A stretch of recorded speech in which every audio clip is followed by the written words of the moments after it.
निकला के लगी देवे घर न करिया तकरिया सभी गेरुआ सरिया से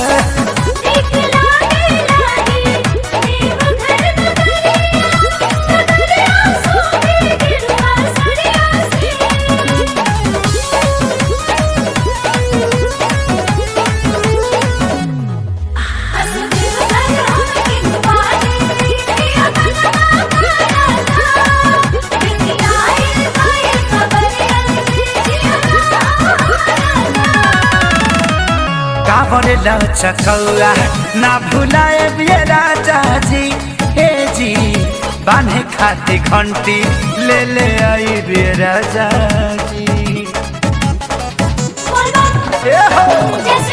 कांवरेला चकौआ ना भुलाए बिये राजा जी हे जी बांधे खाती घंटी ले ले आई बिये राजा जी किलोटा बांधने में कमर में रसरिया से निकला की राजा देवे घर न करिया तकरिया सभी गेरुआ सरिया से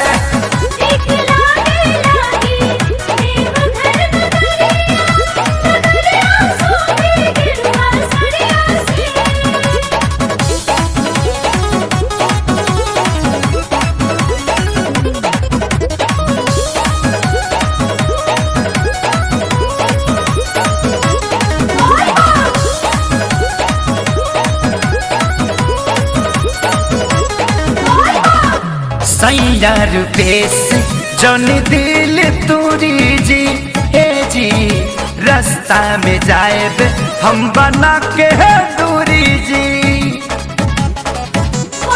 हे जी सैया रुपेश जन दिल तूरी जी हे जी रास्ता में जाएब हम बना के दूरी जी भजन सुन जाए देवा रखे सरिया से निकला की राजा हे राजा निकला की राजा तेरे घर न करिया तकरिया सभी गेरुआ सरिया से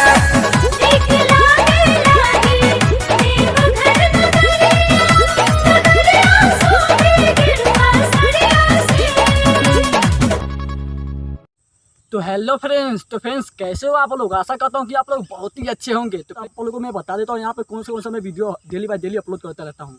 तो फ्रेंड्स मैं यहाँ पे भोजपुरी गीत हो गया, लोकगीत हो गया, मतलब भक्ति गीत हो गया और उसके बाद देशभक्ति गीत हो गया।